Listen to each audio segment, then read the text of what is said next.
What's going on, everybody? Happy Sunday service, everybody. So for those of you that may be tuning in for the first time, welcome. My name is Cody Barton. Myself and my partner, Pace and Cody, typically run this every single Sunday at 7 p.m. Arizona time. For those of you that are new or maybe just haven't heard it from one of the past lives, we are on Spotify and iTunes as well. So while you're driving to work, while you're working out, while you're doing whatever you're doing, you can tune in to Sunday service now throughout the week, listen to past episodes as well. If you like what we're doing with the show, make sure to give us a good rating on iTunes and everything. So we're super excited. This Sunday is Pace's birthday. So he is currently at dinner with his wife and his kids for his birthday. So just finished up playing golf with him earlier. But we have a really awesome Sunday service coming tonight. Super excited to have Noah on. So I'm going to jump right into it, guys. We have Noah Hoffman on tonight. We're going to be talking about AirBnBs. We're going to be talking about, purchasing properties on creative finance terms, seller carries sub-twos, and then with the exit strategy of Airbnb, why myself and Pace are doing more of that right now going, into 2021. What are some of the, pros and cons to Airbnb? I am going to ask, Noah some questions about Airbnb as well. And then for everybody that's on here, we're going to open it up for some questions as well. So let's go ahead and jump into it. I want you to introduce yourself, Noah. Let everyone know, where you come from, and how you got into real estate. Brief rundown of that, and in your opinion, why you love Airbnb so much, and then we'll jump right in. Okay, great. Thank you, Cody, and thanks for having me on. 100%. Yeah. So how I got in originally was I had way back, 8 years ago, way back, I had a friend who was a landlord, had a lot of properties in Berkeley, California, and I wanted to learn real estate from him, but he kind of got in a traditional way. Yeah. And so there wasn't really, it felt like there was no way for me to get in. I didn't have big down payments to do that. But so he needed people like tradesmen, plumbers, carpenters. That's what he wanted. He didn't really have a spot for me to get in. But one time he had a vacant unit come open. It was a studio. And I had just heard about Airbnb. It was in 2012. And I said, hey, let's furnish it and let me manage it for you as an Airbnb. And he said, okay, let's do it. We furnished it. Guests started booking and they just never stopped. And it's 8 years later now, and that unit is still full, still occupied with guests.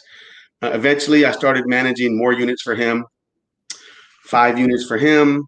I started managing one for his brother, started managing for basically all people word of mouth.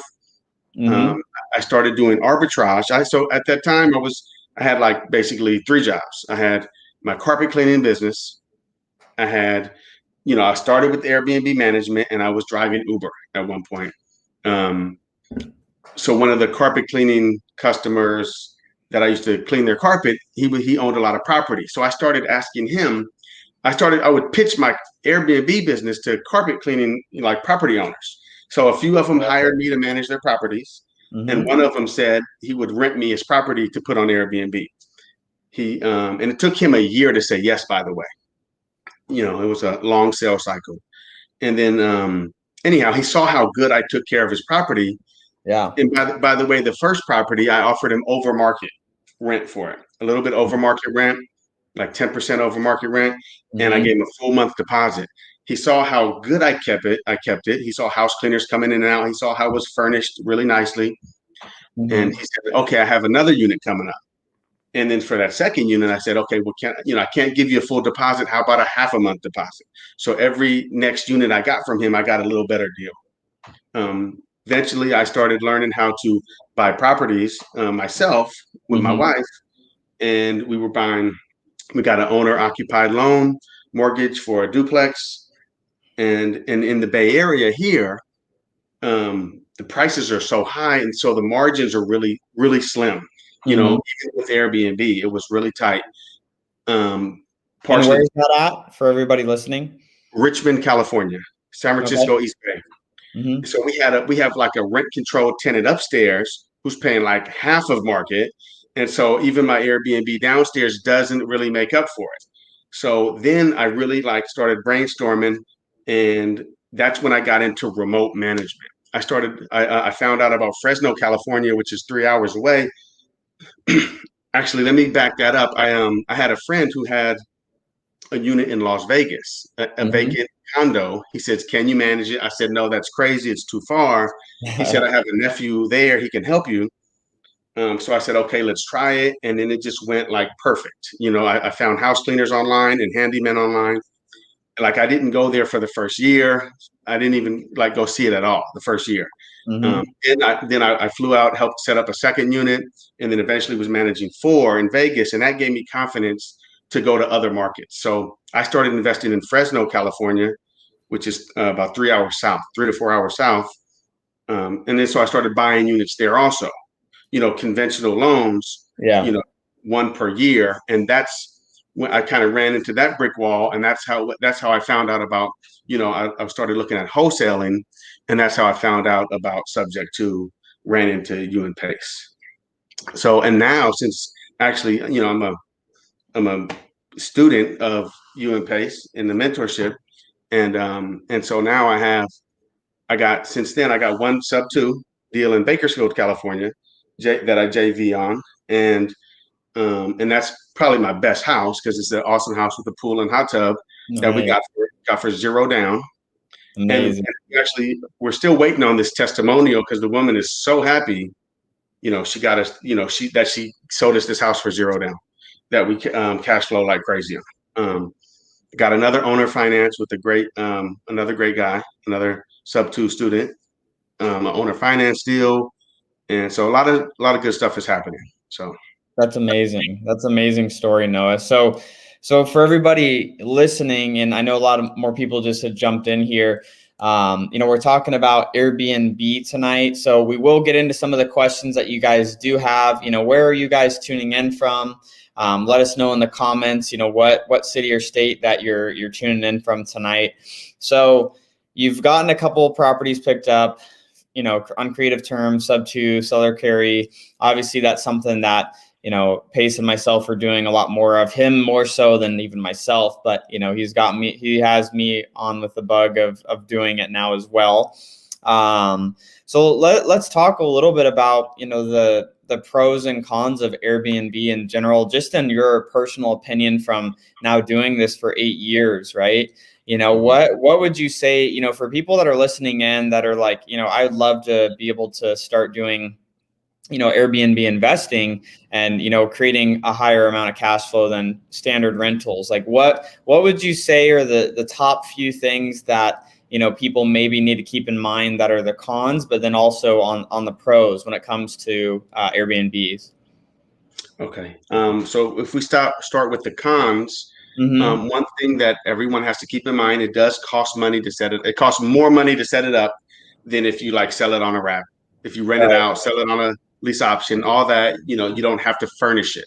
Yeah. We're spending, 8 to 15,000 to set these houses up because they look at the pictures, and the Yeah. pictures and the location are the only thing that the guest has to choose. So the Mm-hmm. pictures have to look great. So the house has to look great. The furniture can't be the cheapest available. Yeah. Um, so that's one con is it does cost money. It costs more What would you money. say is the average setup then? Is it the 8 to 15,000? Obviously, it'll vary depending on how big the house is and the pool and everything. But what's like the typical, cost that it is that you see? Yeah. I mean, I would like to say 10 to 12,000. I mean, Okay. if you can't, I mean, it depends. Like if you really want to be zero involved, completely hands off, it will be a little bit more Mm-hmm. because I've always been really good at like in my local market. I can do it for a lot less because Mm-hmm. I have I collect furniture here in the Bay Area. I have like several storages or garages filled with furniture. I have I collect it. I buy it used. I get it free, but I can't do that out of state as Yeah. much. I still do get stuff used, but it takes more time to track it down and deliver it. But Yeah. Oh, a couple other cons. So Airbnb is an active business. It's not a passive investment. So, Right. we're constantly fighting claims, from guests. Like, the battery died in the remote. I want some money back, or whatever. Like my feet got wet. The whatever. Like there's always little, things involved. So, it's a Yeah. business. It's a lot more involved. Um, let's see here. So other cons. So you have to know your market a little bit. So a lot of people. So the location is a pro. There's pros and cons. So a lot of people think it has to be in a tourist location Uh-huh. destination, and that's not true. And actually, there's like a graph that show the least and most profitable locations, and some of the least profitable locations are places like San Francisco and Santa Monica. Least profitable. It's because the price of the property is so high. Mm-hmm. So destinations can be great if you get a great deal, but actually most of my guests are traveling workers, traveling construction workers and medical workers, and other reasons. So places that you wouldn't think are, do well, do great. Like, you know, um, not necessarily big towns. A lot of little towns do really good. That Um, makes sense. That's interesting because that was something that I had is a little bit of a limiting belief. Just that you probably need to have it in like the heart of Old Town Scottsdale here in Arizona where everything's happening to even do well on an Airbnb. So because I thought that was something that was a must, but there are a lot of people that do travel that aren't just going for vacation. There's work and things like that bring people place. So makes a lot of sense. So okay, so obviously, a few of the cons there, as far as the pros, what would you say are the top like pros that, for people that are looking or considering doing Airbnb that, you would, suggest why they should get into it? well, so for example, what I did, I didn't have any other way to get into real estate at all. So this was the first like toe in the door, was to manage an Airbnb for someone else.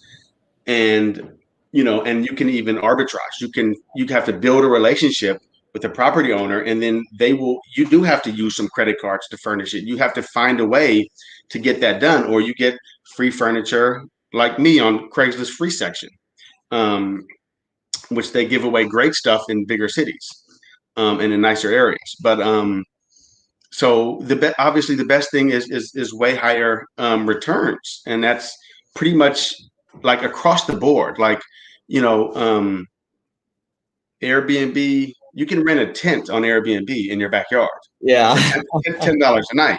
You can rent a treehouse. Like if you go to Yeah. Airbnb's website, they show a treehouse Yeah. because you can. So it's like the mindset you have to. So for me, any property I own, I'll put it on short term rental. I don't care where it is. I will try it anywhere. Like, except for I wouldn't do it in North Korea or Syria. But besides that, I Yeah. would do it anywhere. Yeah. Interesting. I mean, Interesting. I would want to make sure there's at least 20 other Airbnbs in that town. Something like, I don't want it to be too small. Like a Yeah. lot of cities have thousands of Airbnbs. Yeah. And you can just go to airdna.co, type a city name in their market minder, and you'll see like there's 7,500 active Airbnbs in Atlanta, for example. You go to smaller towns, there's at least a couple hundred everywhere. So Airbnb is like a brand, like a hotel brand now. Yeah. And so imagine if you have a place and you can just stick it on Holiday Inn's website. Like, Right. it has its own following. Like, you don't have to do the marketing. Like, people just come. Yeah, no, that's amazing. So there's a couple of really good questions that had popped up here. I know T-Town Supreme has asked this a couple times, so I think it's a hot button for them to get this answered. What type of security system do you use in the Airbnb properties? I do use cameras. I Mhm. didn't use them starting out, but I started with Nest, Uh-huh. and then eventually I went over to Ring Mhm. because their monthly subscription is a little bit lower, and they work well. They're the cheapest, but they work well. Awesome, awesome. And then there is another Darren Talcott, dude. Great question. So how accurate would you say in general, right? Obviously, some markets are going to vary, but generally how accurate are, the income projections that like the Airbnb calculator sites come up with when you're actually underwriting a property? So on AirDNA Rentalizer, it's kind of like their Rent-O-Meter. On AirDNA Rentalizer, it's really accurate. So it's not perfect. So I just recently was looking through a bunch of my properties, comparing it, and some of them were a little more, some of them a little less. So it's not perfect, but AirDNA calculator is really close.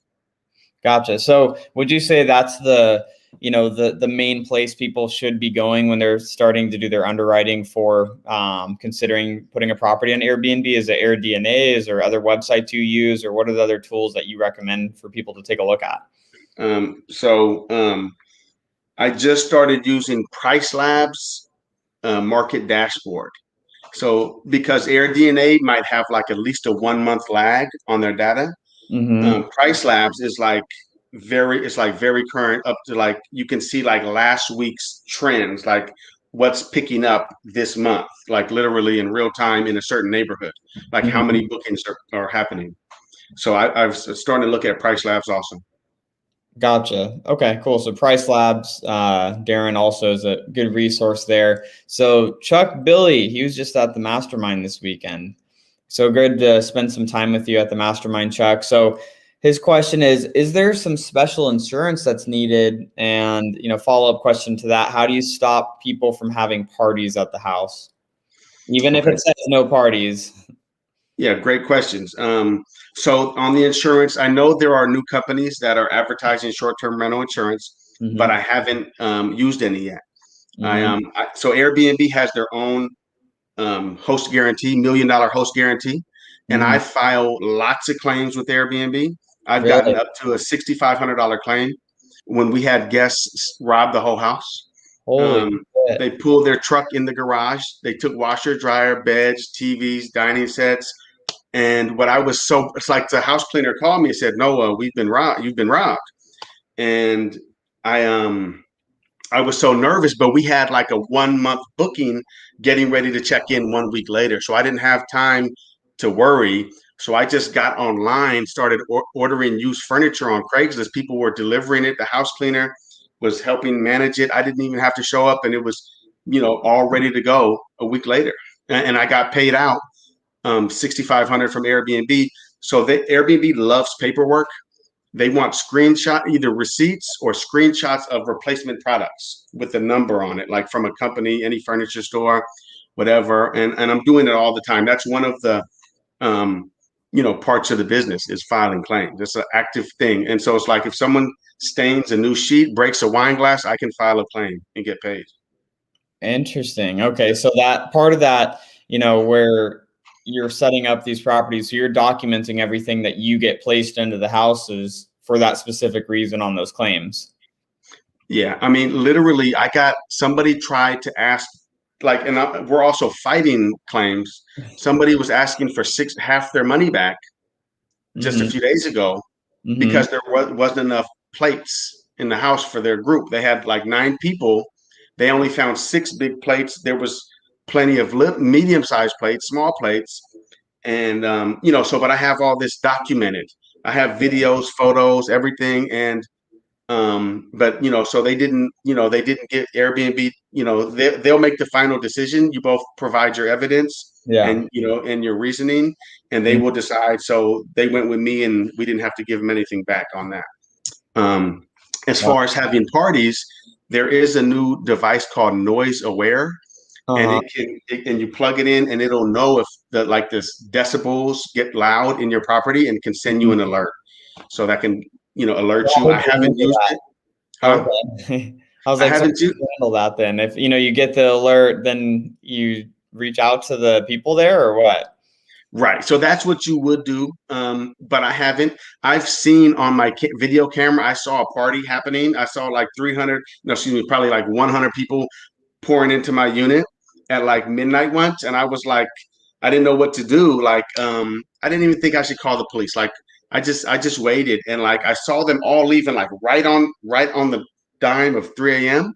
So I was like, okay, those look like high school students, a little bit responsible, and they cleaned up and it was okay, you know. Um, I had another party that wasn't as okay, but it still ended up okay. I got a scary call at 6 in the morning, and it's like the worst call you ever want to get. Noah, this is Gladys, your neighbor, down on 24th Street. Your Airbnb guest had a party last night, and they were outside fighting. A car drove off, screeching their tires, and hit a car across the street, and then crashed into a house. Oh my God. Yeah, so I called my Oh, good buddy who always comes to these problems with me. We drove over. I saw the car was totaled. You know, I just wanted to like address the situation right away. I saw yeah. the car was totaled. The family was outside. The dad was like, "Yeah, this is my daughter. She's 18. She's like just got her license." She was sad, and I was like, "Well, was the car insured?" They were like, "Yeah, fully insured." I was like, "Okay, great." Nobody was hurt. The person's bumper was still laying in the yard, and they said, you know, and by the way, the woman is in jail already. They found her. The cops found her, and it was my guest, the one who booked it.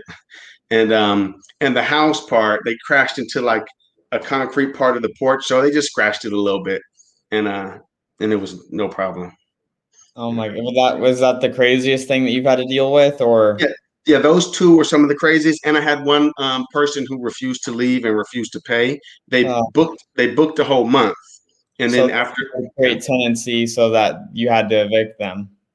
but I didn't do it. So what I did is I just went um like to the old neighborhood and got one of my big friends to go over there with me just to kind of like intimidate him a little bit. We didn't do anything, but he was like, "Hey, I booked this. I'm supposed to be checking in next." And he kind of scared him a little bit, and then we left, and then like the next day they left. So we Oh didn't my, have to. Oh, but actually there was a longer story to that. They did call the cops, the people in the unit, the guests, and they called the cops and said, "Hey, like somebody's trying to break in our apartment." And even though we were just outside, so cops came with dogs. But I learned this trick on YouTube. I had a lease in my backpack from the uh-huh. owner to me, and so I told the cops like, "I have the lease in my backpack. Please take a look at it." And so the cops saw, okay, you know, these people are squatting on you basically, but you know, you have to go through the county and proper channels. But they let us go, and then you know, the tenants saw that like we don't, you know, we kind of pretended like we don't know anything about the law and stuff like that. I mean, even though I had the lease, but like we Yeah. kind of acted a little crazy, and so they left the next day. Wow. That's intense. But about the Richmond party, that's why I don't do 1 day stays in that city anymore. You know. Yeah, I mean, I feel like it wouldn't really make sense to do 1 day stays. What or in general, what do you typically require? You know, for like 2-3 day stay, 2 to 3 nights, or what do you typically recommend for people to do? That's the awesome question because what I've done for years now is so for 90 days and out, I'll have a 30-day minimum. So that means so I don't want someone to book for 2 days like 5 months from now because they're going to block someone who was trying to come for 2 months. So Uh, so 90 days and further, I'll have like a 30-day minimum. And like between 60 and 90 days, I might change it to a 14-day minimum. And as it gets closer, I reduce the minimum night stay all the way down to 2 and 3 nights, and fill those gaps as it gets closer. that's really smart. That's a great nugget just to, increase your revenue that you're bringing in on those longer stays. Yeah, and by the way, I used to do that all manually, and then just recently, when I signed up with Price Labs, they have a setting for like far and super far minimum night stay settings, and like so Price Labs will do that automatically for me now. Mhm. That's awesome. Love that. So on the party thing, you pretty much, you make it be 2 to 3 night stays. Anything else that you do in like the description or anything like that, or you just hope for the best? Well, I mean, so I had some special situation. Yeah, I hope for the best, pretty much. Yeah. You have to be, it's just like when you rent to someone. Anyone can tear up your property, but you have to Yeah. kind of go in with a positive attitude. And usually the worst doesn't happen. Even on that time, like there was another party once. The owner who lived like in a adjoining unit, he called me, "Noah, you got to get over here. These people are having a party. I don't want to go out there and bring my gun." Something like that, he Oh, said. and I was driving Uber at the time. So I really like didn't want to go at 2 a.m. to some party to tell people to stop partying. And it's the only time I ever did it. But I just pulled up and like they were outside drinking alcohol, like peeing in the street and Oh my like, God. and I told them, can you wrap up? And I didn't get out my car. Like they were outside literally. And they were like, yeah. We're the cops already told us to turn it down. We're going to, but like the music was still on. I was like, okay, well, they were like, okay, everyone's leaving. So I just pulled over like a block away and just like waited in my car for like 45 minutes and they slowly left and they cleaned up though. By the next day, like all the trash was bagged up, So Wow.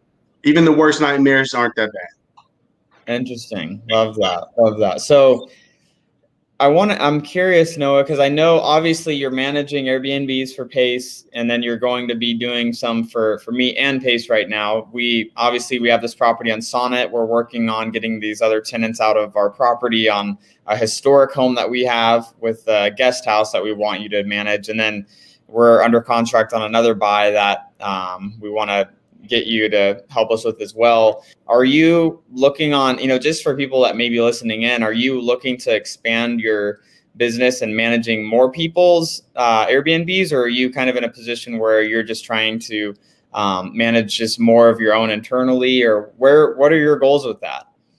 Okay. So thanks for asking. But so as far as the management, it's kind of a case by case basis. Mm-hmm. I can't take on too much at once, Right.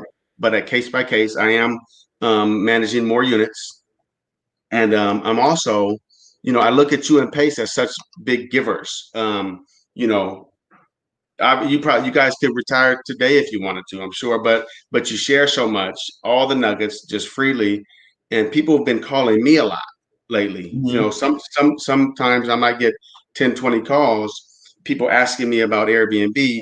So I decided to make a course myself. I It's love that. it's like an 8-week course that I'm launching next Saturday. So That's that's amazing. going to be for people who want to do it themselves. Mm-hmm. Yeah. I love that. That's awesome. So what's the best way for people to reach out to you in regards to that? Just message you on Instagram, Facebook, or just for people to reach out for that, because I think that would definitely help a lot of people. Yeah, so you can message me on Instagram, and I have a link in my bio, and the website for the course is airbnblaunchpad.com. Awesome. So airbnblaunchpad.com. And that's your Instagram at Airbnb King Noah on Instagram. Yes. Mm-hmm. Awesome. That's for the people that are listening in after not watching us on here live. Okay, so let's take a look here. So Chuck is asking another good question. Are you typically filing more insurance claims for an Airbnb compared to normal rental? It sounds like more Airbnb direct claims versus your own insurance claims, right? Correct. So I haven't filed any claims through an actual insurance company. Mm-hmm. I had a home warranty at one point, and I had an AC that went out, and the home warranty company, they said they don't know how many days it's going to take. It could take a week, and I couldn't wait a week. So, Right. obviously, that wasn't a claim I could blame Airbnb for. So I just like paid cash for that AC repair on that one. But then like the next day they were like, okay, it's ready. We have the part, and I was like, damn, I could have waited a day. But yeah, so I haven't filed any claims with any traditional insurance companies. Gotcha. So Kenny has a question on, do you find that filing claims against, people that are staying at the property messes with your ratings? And also, are you making claims for small items like, scratching the floor, maybe damaging the floor, like small, minor, like wear and tear items? Or where do you draw the line, I guess, between, going after a claim or not going after a claim? Well, so sometimes you have to use your gut, and sometimes you have to be empathetic. Sometimes you just have to kind of let things slide.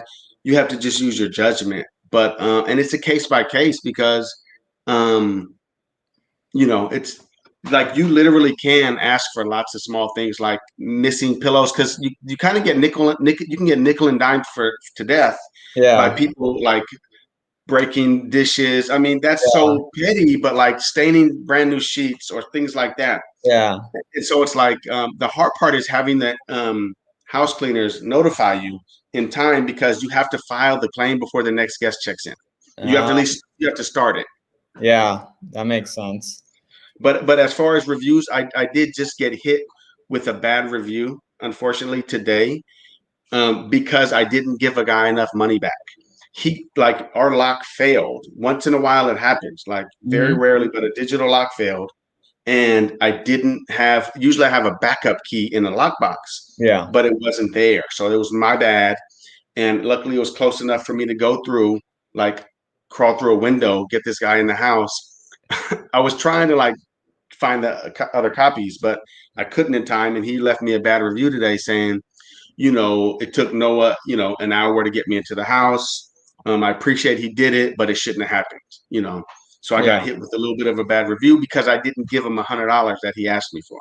I gave him 25. Oh yeah. Gotcha. So, I mean, you're just going to be dealing with these people. So, let's see what other questions that we have here. So there's a lot of questions coming in. Did anyone catch the PriceLab site? Is it literally just pricelab.com, you said? Yeah, or it might be IO. Let me see here. Yeah, it's just literally Price Labs. .co. .co.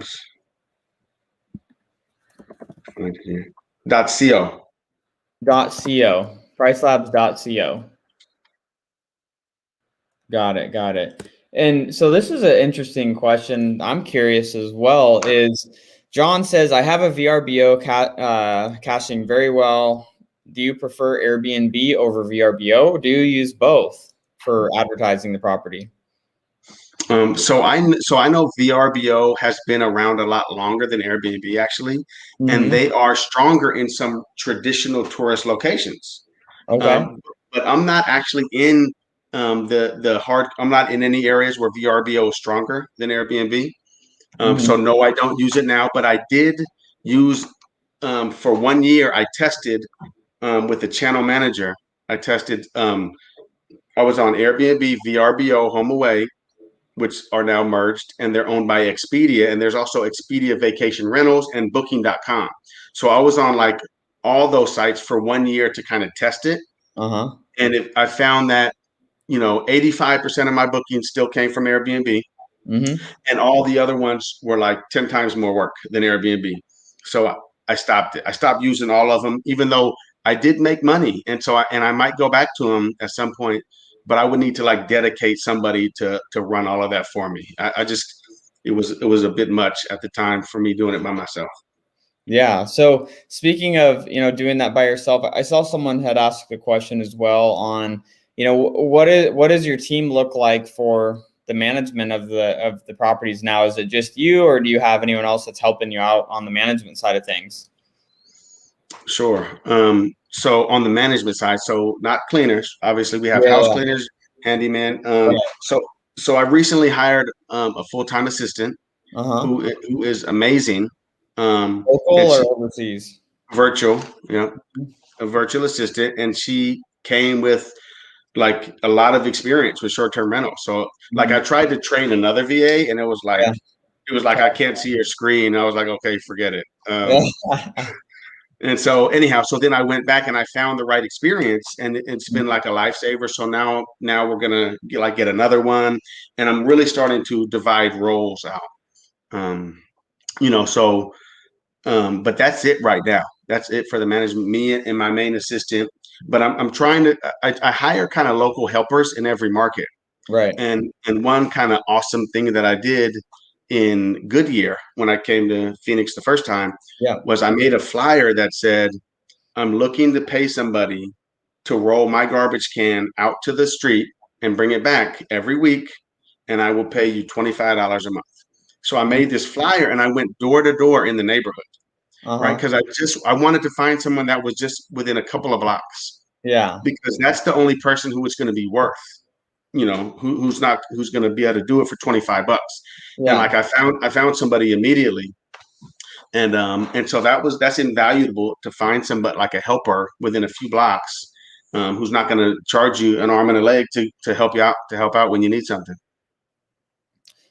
Gotcha. I love that. So, and then obviously, I mean, for here, let's talk a little bit about Sonnet, the new property that we signed on Friday, should be recording and finalizing the closing on Monday here. What does that setup look like? I'll kind of give everyone a little bit of background on that property. We bought this property it's a 4-bed. I can't remember if it's 3-bath or not, but it's a 4-bed, 2-bath or 3-bath. I can't really remember. But we bought it for $475,000, $10,000 down. So we're financing $465,000 at 2% interest, which is a freaking great deal. Seller carry.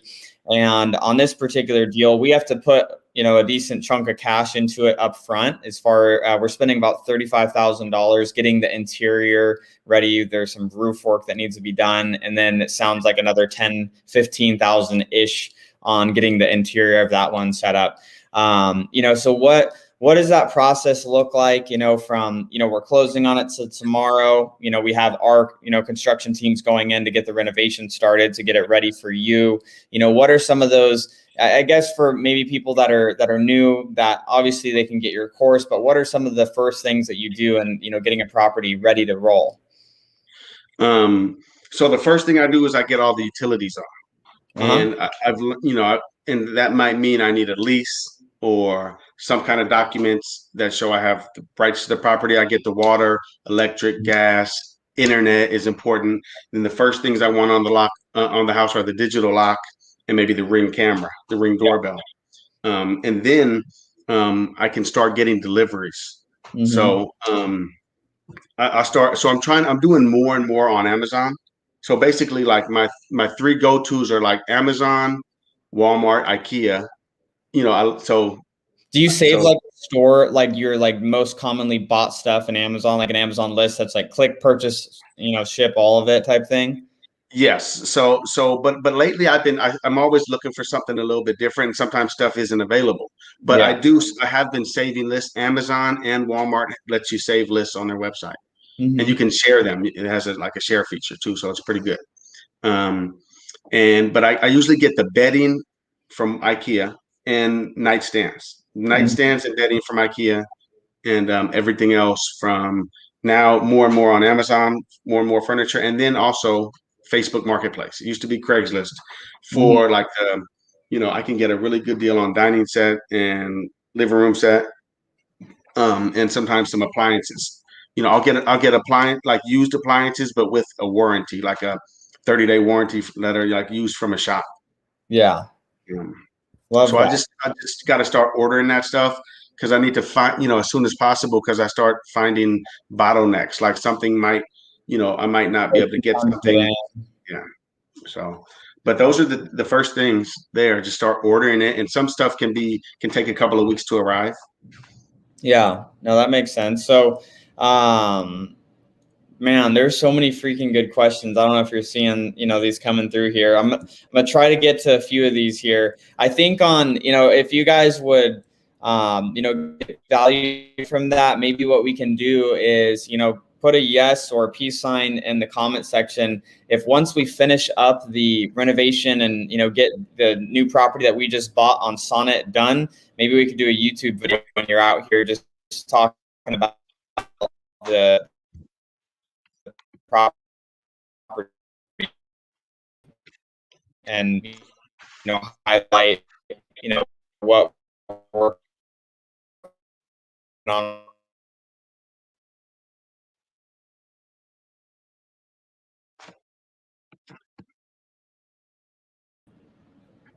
Oh, am I back? Yeah, you're back. Lost you for a sec. That was weird. Anyways, yeah, maybe we could do a YouTube video, breaking down that deal. I think that would be fun. Let's do it, man. I think everyone should come check it out.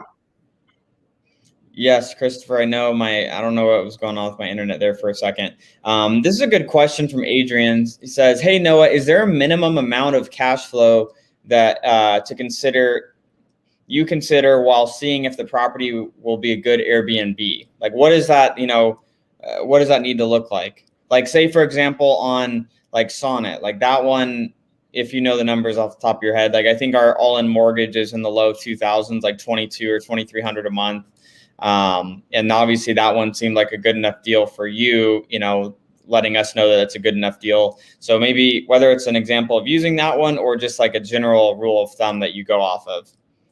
I really do need to get that number and percentage down, but I don't have, I can't tell you what's a good deal, because when I started, I was willing to go slimmer, like I was willing to break even to learn, but Right. but I think for everyone that's a little bit different.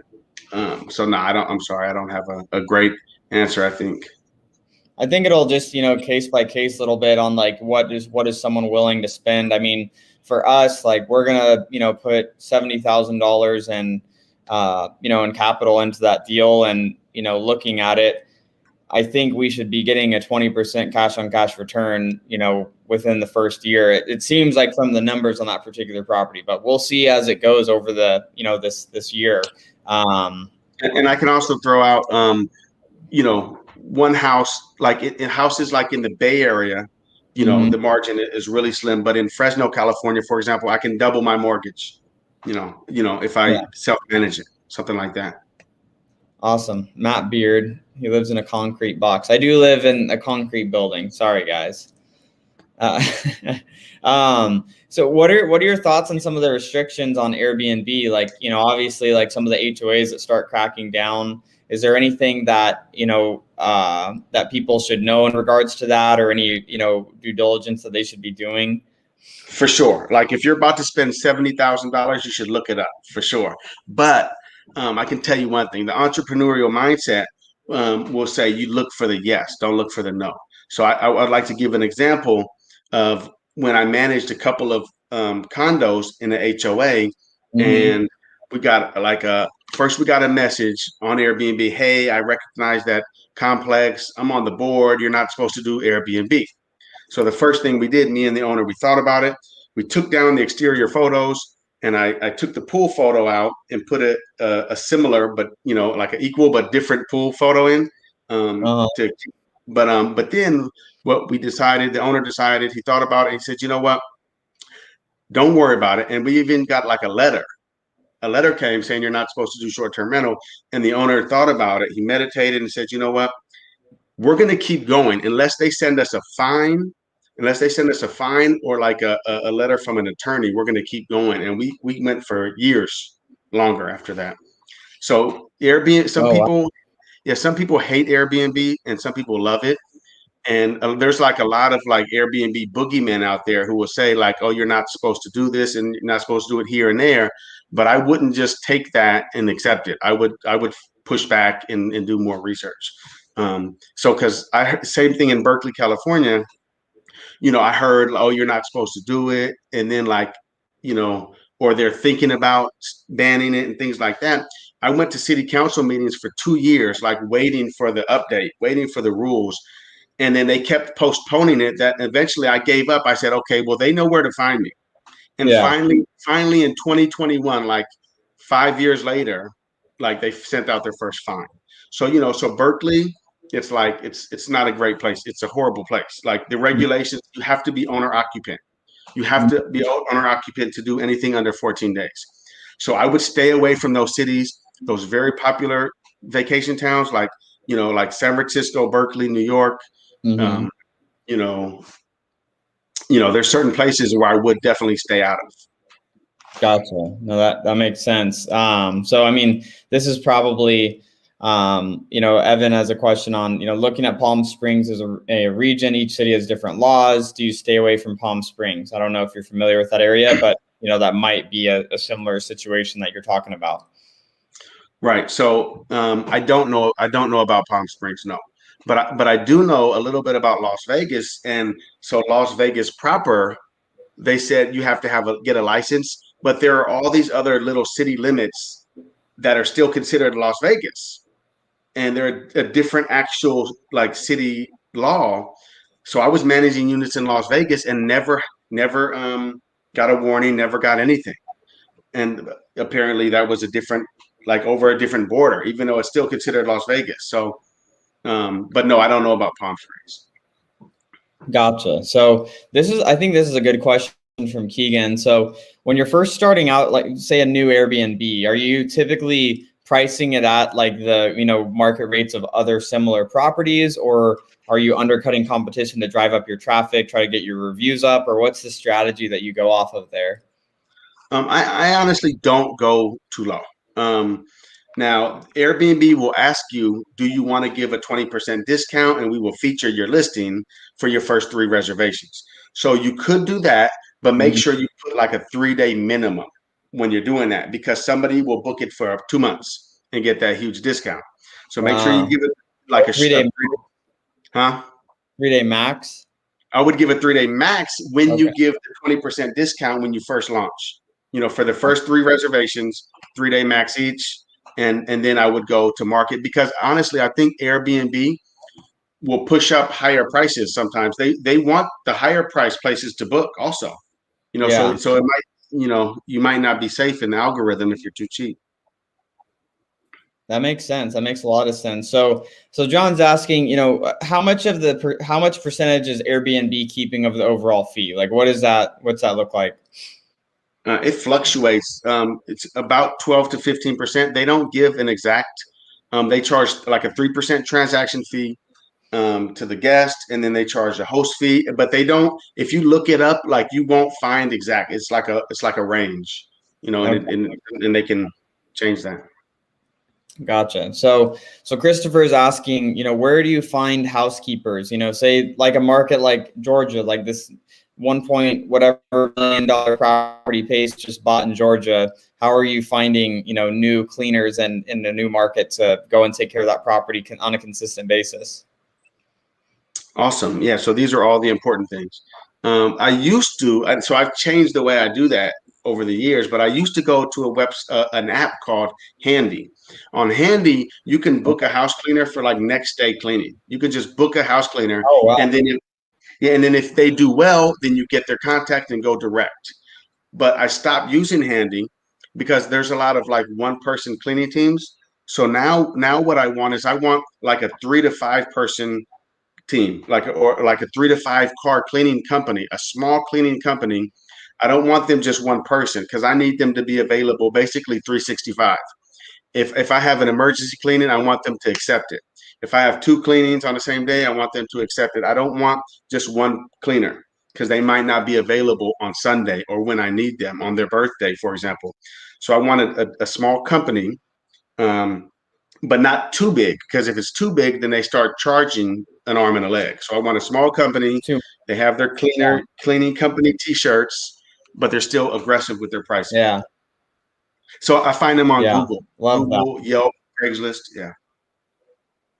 Gotcha. I actually just sent you, just for as far as Arizona goes, I sent you the cleaning lady that we use on all of our stuff. She has a small team, so might be a good one to reach out to. We've been using her for like 3-4 years. Cool. Thank you. Let's see what other questions we have here. Man, you guys are asking so many great questions. Thank you guys so much. Let's see. Leo says, Noah, can we get a deal on your course tonight with a discount if we buy it tonight? 100%. I actually already was prepared for the discount.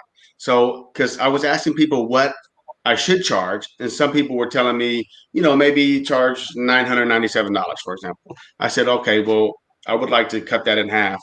So I set it up for like 498. So Cool. So if you guys are interested in that, shoot, you could, reach out to Noah directly to, get that set up. Let's see. Oh, this is a good question. So Geoff says, when you're contemplating using a house for Airbnb, do you talk with your neighbors to see if that's going to be a problem? Or if not, have you ever had neighbors turn into a big issue? I worry about yes, this. This is my fear. yes. All great questions, and I think you're picking the best questions. But so what I do is I give the neighbors my phone number. I usually don't go out of. I don't have to go out of my way and knock on their door. I'll see them when I'm setting stuff up. I'll see a neighbor.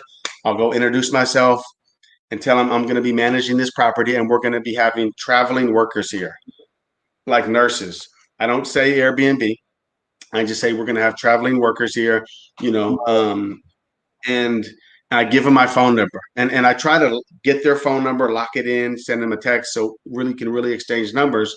And I say, you know, if my guests ever block your driveway, for example, please let me know immediately, 24 hours a day. If their music's too loud, which it shouldn't happen, but if by chance it did, let me know. Because what I'm thinking is, I want you to call me before you call the cops.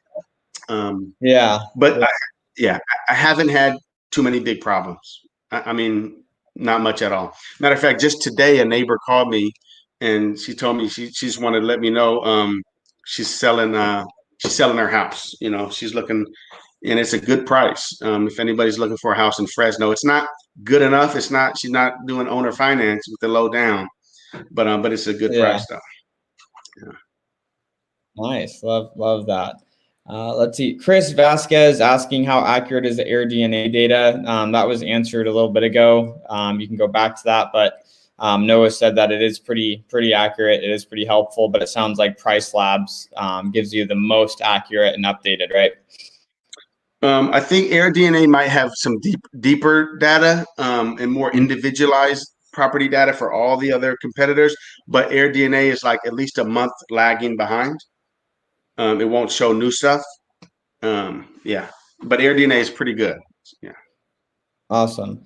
This is actually, guys, you guys are bringing the best questions right now. This is something literally Pace and I were talking about this last week because we're starting to put some money aside because we want to buy a cabin up north in Flagstaff on some land, and we're considering buying that and Airbnb-ing it while we're not there.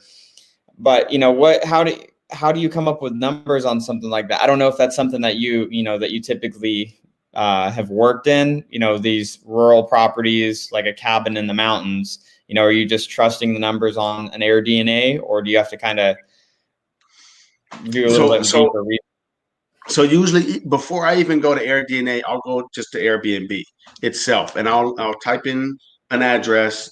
I'll look around and see what else is available, and I'll see.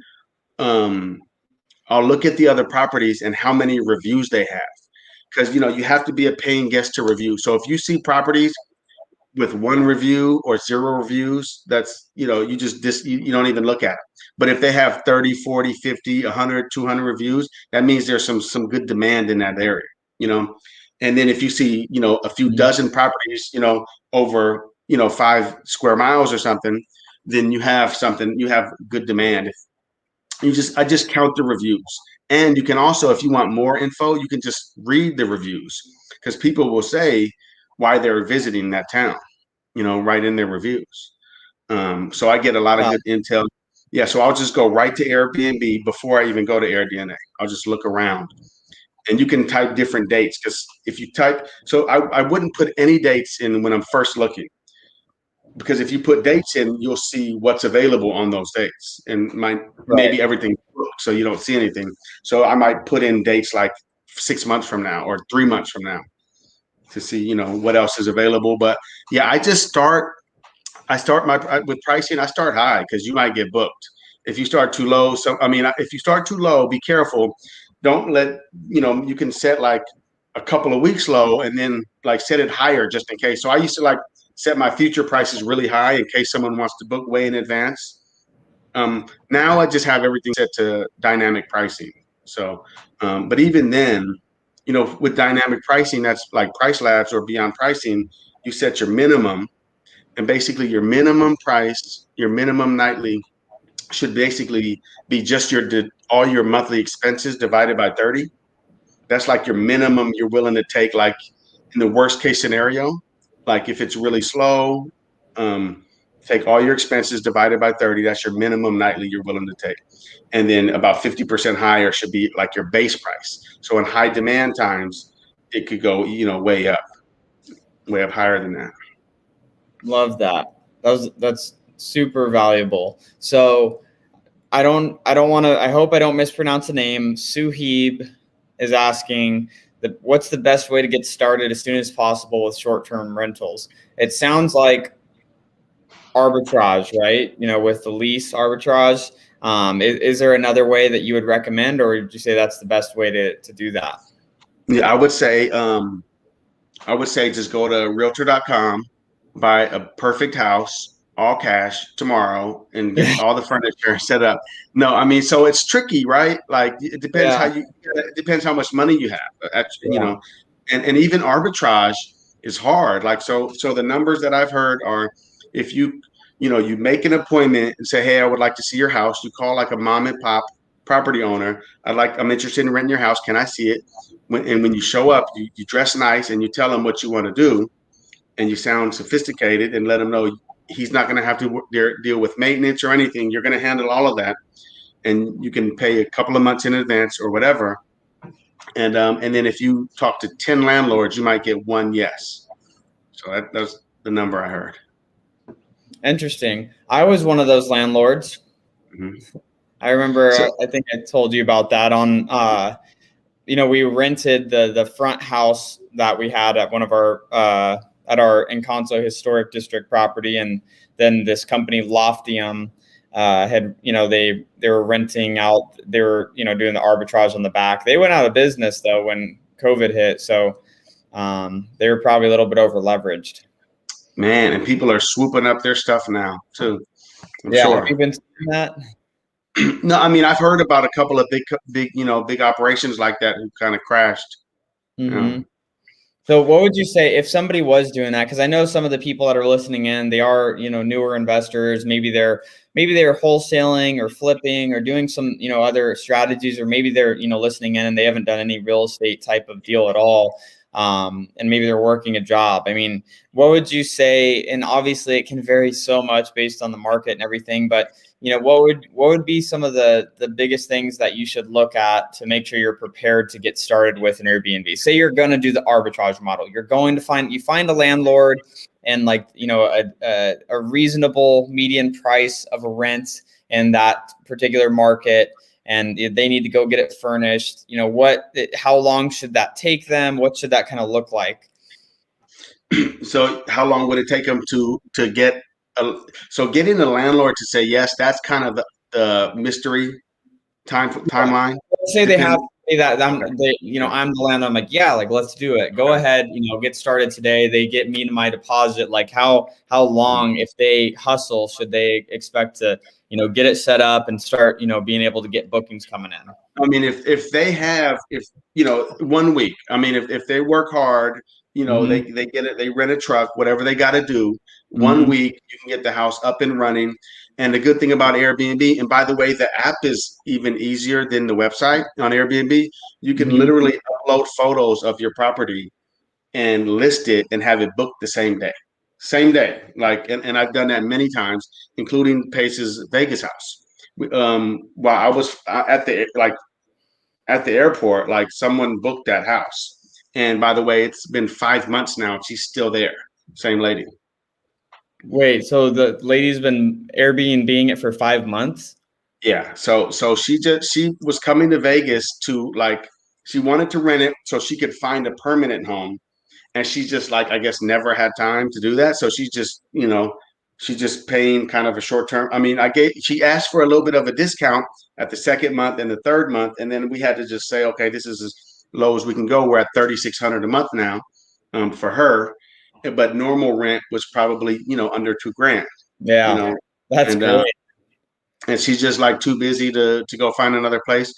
So a lot of my customers, they want places for a few months. They don't want to sign a year lease. They don't want to buy furniture, and they don't want to stay in a hotel for that long. Yeah. I mean, I look at that. I love Airbnb. I mean, as a consumer, I'm going to Mexico next month and I'm staying in a house in Cabo for 10 days and it's furnished. I don't want to go stay at a resort, and me and my girlfriend are going to Colombia for a month in July and we're going to stay in an Airbnb out there. I mean, I think it's great. They're way better than hotels for sure. I have a buddy in Medellin, so if you're going there, you should definitely say Yeah, hi. that's where I'm going. Yeah, and so I manage three of his units on Airbnb here in the Bay Area.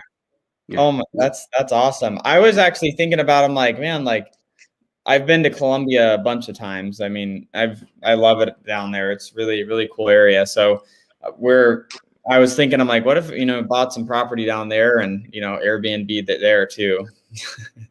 Well, talk to Barton, man. I got a buddy out there, and it's I don't know, I forget what the little area is, like Pablo Village or whatever it is.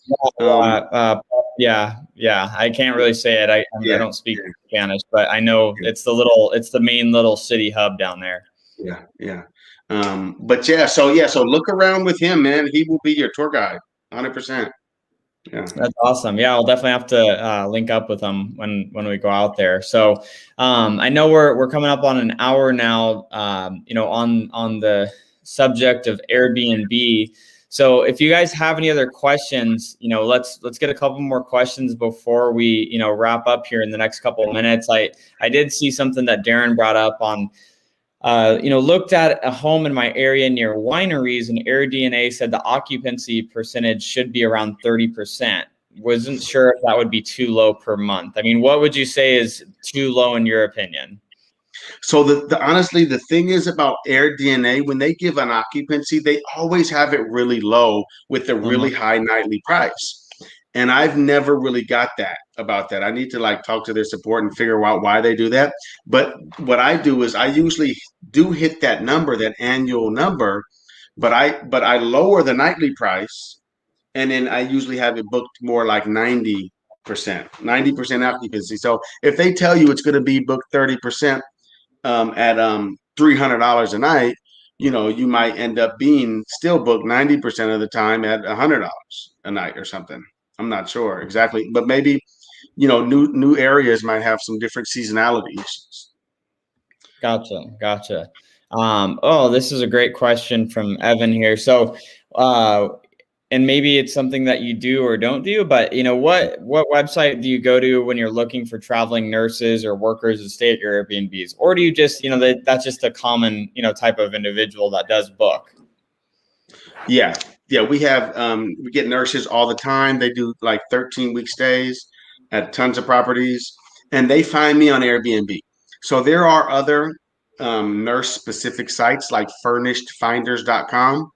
But my experience on Furnished Finders is they were lowballing us, and it's like, nah, no thanks, So we just stick with Airbnb, and they find us when they want like a nicer property.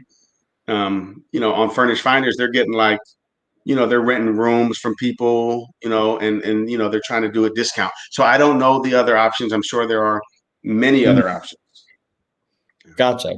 Awesome. So T-Town Supreme is asking, what are some of the basic things that you have in, bathroom, kitchens, fridge that guests find, and like to have? So in every bedroom, we like to have 2 nightstands, and the guests, they teach me what they want. They want a nightstand on both sides of the bed with a little lamp, so they can read their little book or whatever. I don't know who's doing that, but that's what we have. We like to have art on the wall, on 2 or 3 walls. I like to have make sure that there's a handy outlet where they can charge their phone right next to the bed. Like unfortunately, a lot of times the electric outlet is like behind the bed, underneath it. So I'll make sure they don't have to climb under there. I'll go in there and plug in an extension cord, and I might even like zip tie it to the side of the bed so it doesn't get lost. And it'll be like right there, easy access. Or I might put like some kind of a wireless charger right on the table next to them, something like that. In the fridge, I don't leave anything. I just leave coffee pot, coffee filters, stuff like that. I'm trying to slowly roll out some other grocery delivery options. I just started using Walmart grocery. So there's a service called Walmart Plus, and you subscribe. It's kind of like Amazon Prime, and then you get these free deliveries. And on Walmart grocery, it's called Walmart Pickup and Delivery. You can have an order delivered in a 1-hour time period, like Monday between 1 and 2. So I'm thinking about, giving my guests an ability to order some groceries, and charge them for that service. Yeah. But, really customize it. So if they want a fruit basket, we can have it for them. I like that. Here's a good topic, I think we could probably, talk about this and then, go ahead and wrap it up here. So Steve's saying, I love Airbnb, but, I'm scared to be honest because of government lockdowns on a whim. I'd love to hear your opinion on that. I'll share, quickly mine and Pace's opinion on things that are going on right now. It's no secret. Obviously, we have a lot of weird things that are going on in the US right now. And, where we're investing primarily in Arizona, with the moratorium currently until the end of March. Obviously, we're in February right now, but we're having issues with some of our normal tenants in properties that they just aren't paying rent. So we're having non-payment issues, which we can't evict for currently. So for us, we're hedging a little bit on getting more Airbnbs going so that we can, even out, because we have quite a few tenants that aren't paying and they just, have the CDC declaration. So they're able to not have to pay and it just doesn't matter. And we just have to keep paying the mortgages. So we're specifically hedging a little bit more on Airbnb. Like I would love to see for us to have, 5 to 10 Airbnbs by the end of this year running here in Arizona to, kind of even out some of the rentals that we have, because people are still going to travel regardless. In my opinion, Steve, and, in my thought process for Arizona as well, is there's a lot of people that travel to Arizona for healthcare things. There's a lot of hospitals here. There's a lot of, service type jobs where people do travel here. So that's, those are some of the things that I think about that would still keep occupancy up. And people travel to Arizona in general for the weather. And so, regardless of COVID or, lockdowns that are going on, with the airlines still running, people will still be traveling, even if it's to just be in a different climate. So that's kind of my thought process on it. Obviously, there's a risk in everything that you do. And it's just, you got to, assess your own risk tolerance on that. But, what are your thoughts on that, Noah? Or if there's, to assess, within your risk, do you recommend, having a certain amount of reserves for your particular property, whether it's a certain amount of months of reserves or a certain amount of, capital based on the property, or what is that? What are your thoughts on that? No, I mean, I think for reserves, I would say you should just be able to withstand breaking even, maybe not making back some of your upfront capital you put in. If you break even on your mortgage and expenses, can you survive that a few months? Yeah. But we've done better than that. I think entrepreneurship is a risky sport. It's all risky, but It's all don't buy. risky. It's risky. If you buy, it's risky. If you don't, it's all risky. So I say get in the fight, get in the game, get in the fight. You might take one hit, but then you're going to win in the end. So I say don't be scared. Also, we just listed a Hawaii unit recently, and I look forward to getting out there soon, and also listing some more units in Hawaii hopefully soon. But and tourism is picking up out there, and I use Price Labs to see like the bookings are going up. Like I say the vaccines rolling out, people are feeling good. I think the glass is still half full. Yeah, 100%. I agree on that. So end of the day, you have to assess your risk tolerance. I'm in total agreement with you on that, Noah. I think, people are starting to go out more. I was in Las Vegas last weekend and it was packed. Like it was packed wall to wall, and like the casinos, like people were everywhere. I mean, they're still wearing masks, but it was packed out there. So it was super interesting. I think, you're definitely right on that, where tourism is picking up. I mean, wherever I've been traveling to, I've been seeing a lot more people bouncing around. So, it's super encouraging to see that as well. So, guys, to be, to connect with Noah, you can follow him on Instagram, Airbnb King Noah. You can reach out to him on Facebook as well. He has a course that he's coming out with next weekend on, doing short-term rentals and, kind of start to finish. So, Noah, I know that Pace and myself appreciate you so much, and, the help and guidance that you've given us on the properties that he has set up for himself already, and then the ones that me and him are going to be doing together with you. So, we're just so excited to rock and roll, and I hope you're ready to, do 5 to 10 with us, additional ones this year. 100%, man. I'm super excited, and thank you guys. Awesome. Well, Noah, thanks for being on tonight. Any closing thoughts that you want to share with everyone on before we hop off? Yeah. So in closing, beside, I love Airbnb, but I'm also huge and a huge, I'm like new into wholesale, and I'm really serious about it. And we are building a super awesome door knocking team in California.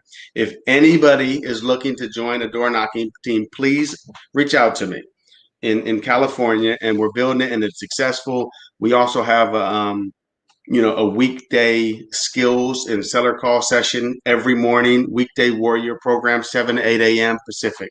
So reach out to me about that too.